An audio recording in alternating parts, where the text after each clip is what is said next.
जय हिंद दोस्तों, मैं किशन आप सबका स्वागत करता हूं। शुरू करते हैं आज के डिफेंस समाचारों को। बढ़ते हैं डिफेंस अपडेट की तरफ, जो कि भारत के एमका फाइटर जेट को लेकर आ रही है। और इस फाइटर जेट को लेकर एक बड़ा खुलासा डीआरडीओ और ईडीए की तरफ से किया गया है, जिसमें कि एएमसीए का जो इंटरनल वेपन बे होगा उसमें अस्त्र मिसाइलों को इंटीग्रेट किया जा सकता है, वो भी बिना किसी मॉडिफिकेशन के, जो कि काफी महत्वपूर्ण बात है। और हाल ही में एक कंप्यूटर सिमुलेशन और डेटा कलेक्शन के माध्यम से डीआरडीओ और ईडीए ने कहा है कि एएमसीए के इंटरनल वेपन बे मिसाइलों के एयरफ्रेम में किसी भी तरीके का कोई संशोधन नहीं किया जाएगा इन मिसाइलों को इंटीग्रेट करने के लिए। और साथ ही साथ इनमें अस्त्र मार्क 2 और अस्त्र मार्क 3 मिसाइलों को भी इंटीग्रेट किया जा सकता है। इसके अलावा दोस्तों, एयर टू एयर कॉम्बैट के मामले में जो इंटरनल वेपन बे है वो विमान को स्टेल्थ मोड में रखते हुए एयर टू एयर में 4 अस्त्र मिसाइलों को ले जाने में सक्षम होगा। और यही नहीं दोस्तों, एएमसीए का ये जो आंतरिक हथियार बे है यानी कि इंटरनल वेपन बे है, वो केवल एयर टू एयर इंगेजमेंट्स के लिए ही सीमित नहीं है, क्योंकि इस इंटरनल बे को दोहरी भूमिका यानी कि डबल रोड कॉन्फ़िगरेशन के साथ भी डिजाइन किया गया है, एक एयर और दूसरा स्ट्राइक मिशन मोड में। इंटरनल वेपन बे में 2 अस्त्र मिसाइलों को समायोजित किया जा सकता है। इसके अलावा इस आईडब्ल्यूबी में यानी कि इंटरनल वेपन बे में अन्य ऑर्डिनेंस को लगाने की जगह भी बच जाती है, जिनका इस्तेमाल ग्राउंड अटैक मिशनों के लिए काफी जरूरी हो जाता है, खासकर की प्रिसिशन गाइडेड बॉम्ब्स और क्रूज मिसाइल्स।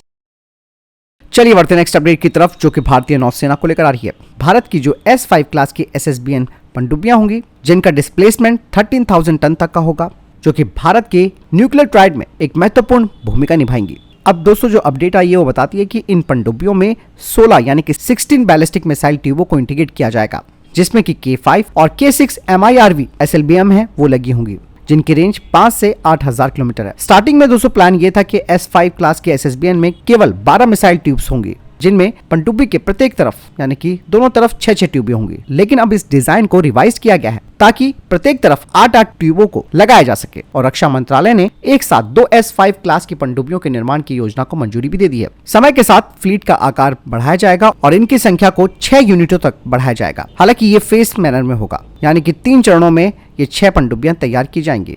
और S5 श्रेणी की जो SSBN है उसमें भाभा एटॉमिक रिसर्च सेंटर के द्वारा विकसित 190 मेगावाट का प्रेशराइज्ड वाटर रिएक्टर भी इंटीग्रेट किया जाएगा। और इसी रिएक्टर का इस्तेमाल प्रोजेक्ट 77 SSN प्रोग्राम के लिए भी किया जाएगा।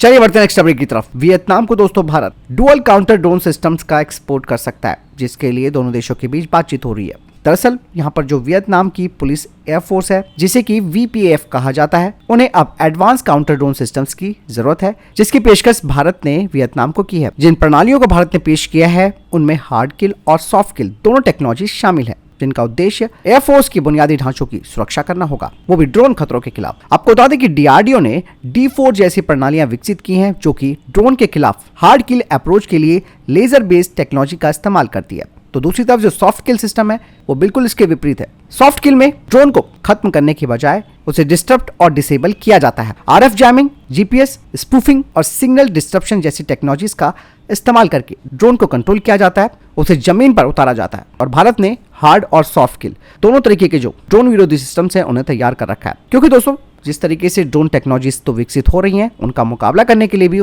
तरीके विकसित किए जा रहे हैं। इसलिए भारत दोनों तरीके से अपने आप को मैनेज कर रहा है और न केवल अपनी जरूरतों को पूरा कर रहा है, बल्कि जो फ्रेंडली फॉरेन नेशंस हैं उन्हें भी एक बेहतर सॉल्यूशन प्रदान कर रहा है। बढ़ते नेक्स्ट अपडेट की तरफ। दोस्तों, पिनाका मार्क 2 का जो प्रोडक्शन है वो अब काफी तेजी से होने लगा है। इस बारे में खुद सोलर एक्सप्लोजिव ने जानकारी दी है। उन्होंने कहा है कि पिनाका मार्क 2 रॉकेट का जो प्रोडक्शन रेट है वो काफी बढ़ गया है। कंपनी अब पिनाका मार्क 2 की जो पर यूनिट है उसका जो पहले का टाइम था 50 से 55 दिनों का, उसे घटाकर 14 से 15 दिनों तक कर दिया है। पिनाका एक multi barrel rocket launcher system है जो भारत की आर्टिलरी क्षमताओं को मजबूत करने का काम कर रहा है, क्योंकि जब तेजी से प्रोडक्शन होगा मिसाइलों का तो इन्हें तुरंत डिप्लॉय भी किया जा सकता है और साथ ही साथ लागत भी इनकी कम होगी। यही नहीं, इसके अलावा सोलर एक्सप्लोजिव इंडियन आर्मी से नए कॉन्ट्रैक्ट का भी इंतजार कर रहा है, खासकर की गाइडेड पिनाका के लिए। बढ़ते नेक्स्ट अपडेट की तरफ। तो लद्दाख में पैंगोंग के तट पर 14,300 फीट की ऊंचाई पर छत्रपति शिवाजी महाराज की प्रतिमा का उद्घाटन किया गया है। वीरता, दूरदर्शिता और अटल न्याय के इस विशाल प्रतीक का उद्घाटन lieutenant general Hitesh Bhalla, GOC fire and fury Corp और मराठा लाइट इन्फेंट्री कर्नल के द्वारा किया गया।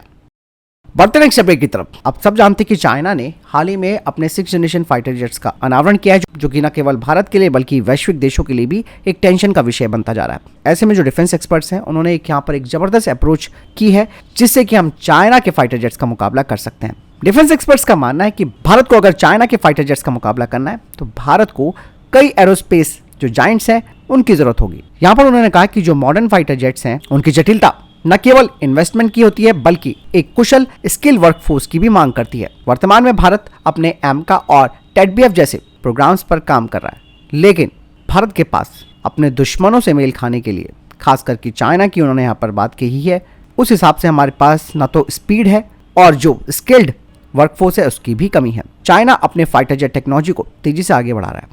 ऐसे में भारत को भी अपने प्रयास तेजी से आगे बढ़ाने होंगे। बाकायदा इसके लिए कई कंपनियां इन प्रोग्राम्स के अलग अलग जो पहलू हैं उन पर समांतर रूप से काम कर सकती हैं, जिससे कि एक बड़ा फायदा इस चीज को लेकर होगा कि एक तो कंपटीशन की भावना रहेगी, दूसरा इनोवेशन भी यहाँ पे सही तरीके से होगा और डिलीवरी का टाइमलाइन भी तेजी से बढ़ेगा। ऐसे में डिफेंस एक्सपर्ट्स का कहना है कि प्रत्येक नई कंपनी अलग अलग क्षेत्रों में विशेषज्ञता हासिल कर सकती है, जैसे कि एक स्टेल्थ टेक्नोलॉजी पर तो दूसरी एवियोनिक्स पर तो तीसरी प्रपल्शन सिस्टम्स पर, जिससे कि एक तालमेल बन सकता है जो कि भारत के एरोस्पेस क्षमताओं को बढ़ा सकता है। और जब कई संस्थाएं इस फाइटर जेट प्रोग्राम के लिए जिम्मेदार होंगी तो वेरिएशन भी इस फाइटर जेट प्रोग्राम पर आएगा और केवल एक ही कंपनी पर निर्भर रहने वाला जो जोखिम होता है वो भी कम हो जाएगा। ऐसे में अगर किसी एक परियोजना में प्रॉब्लम आती है तो अन्य जो होंगी वो बिना किसी बाधा के काम कर सकती है। और ये जो नए एरोस्पेस जायंट्स हैं उनको बनाने के लिए फाइनेंशियल और पॉलिसी दोनों के माध्यम से महत्वपूर्ण रूप से सरकार के समर्थन की आवश्यकता होगी। बढ़ते नेक्स्ट अपडेट की तरफ। मलेशिया और इंडोनेशिया अब अपने Su-30 प्लेटफॉर्म के लिए ब्रह्मोस ए को लगाने पर विचार कर रही हैं। ब्रह्मोस ए जो कि एक सुपरसोनिक क्रूज मिसाइल है। दरअसल ये देश क्षेत्रीय तनाव को देखते हुए खासकर कि दक्षिण चीन सागर में अपनी समुद्री और हवाई रक्षा को मजबूत करने की रणनीति पर काम कर रहे हैं। ब्रह्मोस ए मिसाइल जो कि ब्रह्मोस मिसाइल का ही एक डेरिवेटिव है, जो कि अपनी हाई स्पीड, प्रिसीजन और वर्सेटैलिटी के लिए जानी जाती है और इसकी स्पीड मैक 2.8 है। ये मिसाइल मलेशिया और इंडोनेशिया जैसे जो देश हैं जो कि मिसाइल टेक्नोलॉजी कंट्रोल रिजीम का हिस्सा नहीं है, उनके लिए 290 किलोमीटर की दूरी पर अपने टारगेट को हमला करने में सक्षम बना सकती है। हालांकि भारत तो MTCR का सदस्य है, इसलिए इंडियन एयरफोर्स 450 किलोमीटर की विस्तारित सीमा वाला संस्करण इस्तेमाल करती है। हालांकि यहाँ पर एक चीज और है, इतना आसान नहीं है ब्रह्मोस ए मिसाइल को इनके फाइटर जेट्स में लगाना, क्योंकि इस मिसाइल का वजन 2.5 टन का है। ऐसे में इनके जो Su-30 फाइटर जेट्स हैं उनमें कई तरीके के जो स्ट्रक्चरल मॉडिफिकेशंस हैं वो करने होंगे ताकि मिसाइल के वजन को ये फाइटर जेट्स झेल सके। इसके अलावा इनके फाइटर जेट्स में जो जरूरी सॉफ्टवेयर और हार्डवेयर संशोधन है उन्हें भी करना होगा और ये काम HAL के द्वारा ही किया जा सकता है। और एक बार ये सब कुछ हो जाता है तो इन दोनों देशों के जो Su-30 हैं जो कि ब्रह्मोस ए से लैस हो जाएंगे, उससे समुद्री खतरों को रोकने में इनकी क्षमता बढ़ जाएगी। हाल ही में चाइना ने अपना जो 6th जनरेशन का फाइटर जेट प्रदर्शित किया है उसको लेकर अब कई सारी चीजें सामने आई हैं जो कि बताती हैं कि जो इसका ट्राइजेट डिजाइन है वो कहीं ना कहीं चाइना की कमियों को प्रदर्शित करता है। भले ही चाइना का ये 6th जनरेशन का स्टेल्थ फाइटर जेट है, लेकिन जो रक्षा विशेषज्ञ हैं उन्होंने साफ तौर पर कह दिया है कि ये जो डिजाइन है वो strike optimise stealth fighter bomber के लिए जरूरी थ्रस्ट उत्पन्न करने में सक्षम नहीं है, क्योंकि चाइना ने अभी तक कोई हाई थ्रस्ट वाला इंजन तैयार किया ही नहीं है। और ये जो ट्राइजेट कॉन्फ़िगरेशन है ये आधुनिक स्टेल्थ प्लेटफॉर्म्स के लिए एक अनयूजुअल चॉइस होती है। रीजन क्या है? दरअसल ट्विन इंजन कॉन्फ़िगरेशन सबसे ज्यादा पसंद किया जाता है। यहाँ पर चाइना के पास जो WS-10C इंजन है वो डुअल कॉन्फ़िगरेशन में जरूरी थ्रस्ट जो होता है उसे नहीं दे पाते हैं। और ट्राइजेंट डिजाइन का मतलब साफ है कि चाइना का स्टेल्थ फाइटर बॉम्बर का जो मैक्सिमम टेक ऑफ वेट है वो लगभग 50,000 किलोग्राम का होगा, जो कि B-21 रेडर के मैक्सिमम टेक ऑफ वेट से काफी कम है। मतलब साफ है कि चाइना का ये जो एयरक्राफ्ट है वो सिर्फ मामूली से पेलोड और छोटे स्ट्राइक मिशन के लिए है। 2 के बजाय 3 इंजनों का इस्तेमाल करना ये दर्शाता है कि चाइना के पास अभी तक 150 से 180 किलोन्यूटन की थ्रस्ट रेंज वाले इंजन नहीं है और ना ही इन्हें बनाने में उसने सफलता हासिल की है। ट्राइजेंट डिजाइन हाई थ्रस्ट की कमी की भरपाई करता है, जिससे कि स्टेल्थ प्रोफाइल भी कम होती है और रखरखाव की जो आवश्यकता है वो भी बढ़ जाती है और ईंधन भी काफी खर्च होता है। साथ ही साथ ये स्टेल्थ विशेषताओं से भी समझौता कर सकता है। यानी कि तीनों इंजनों पर चाइना की निर्भरता इस बात को दर्शाता है कि चाइना का WS-10C इंजन F-135 जैसे पश्चिमी इंजनों के प्रदर्शन से मेल नहीं खा सकता। बढ़ते नेक्स्ट अपडेट की तरफ। रशिया ने इस बात का कंफर्मेशन दे दिया है कि एरो इंडिया 2025 में वो Su-57 और Su-75 का प्रदर्शित करेगा, जिसमें कि Su-75 का डिस्प्ले प्रदर्शित किया जाएगा और Su-57 उड़ान भी भरेगा। बढ़ते नेक्स्ट अपडेट की तरफ। दोस्तों भारत करीबन 12,000 करोड़ रुपए का खर्चा करेगा मिनिकॉय और अगाती आइलैंड जो एयर बेसिस हैं उन्हें तैयार और अपग्रेड करने के लिए। तो फिलहाल इधर तक के टॉप डिफेंस अपडेट। वीडियो के सामने कोई प्रश्न जवाब या आपको कोई सवाल है कमेंट सेक्शन में लिखकर जरूर पूछ सकते हैं। वीडियो को लाइक और शेयर जरूर कीजिएगा। जय हिंद, वंदे मातरम।